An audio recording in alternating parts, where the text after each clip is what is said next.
అయితే కస్టడీలోకి తీసుకోనున్నారు. ఐబొమ్మ కేసులో రవికి 5 రోజుల కస్టడీ విధించారు. రవి నుంచి కీలకమైన మరిన్ని వివరాలు రాబట్టేందుకు ప్రయత్నిస్తున్నారు పోలీసులు.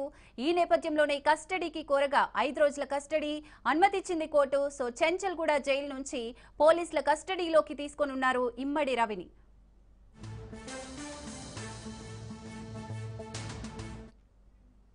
ఐబొమ్మ కేసులో పోలీసులు దర్యాప్తు స్పీడప్ చేశారు. చెంచల్గూడ జైలు నుంచి రవిని కస్టడీలోకి తీసుకోనున్నారు. ఐబొమ్మ కేసులో రవికి 5 రోజుల కస్టడీ ఇచ్చింది నాంపల్లి కోర్టు. రవి నుంచి మరిన్ని కీలక వివరాలు రాబట్టేందుకు పోలీసులు ప్రయత్నిస్తున్నారు.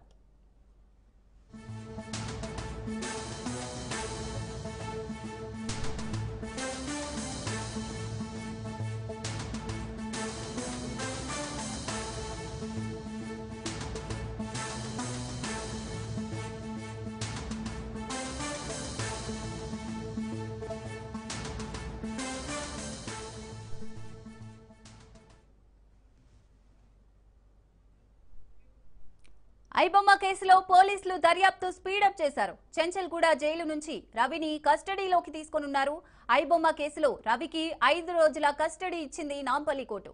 రవి నుంచి మరిన్ని కీలక వివరాలు రాబట్టేందుకు పోలీసులు ప్రయత్నిస్తున్నారు.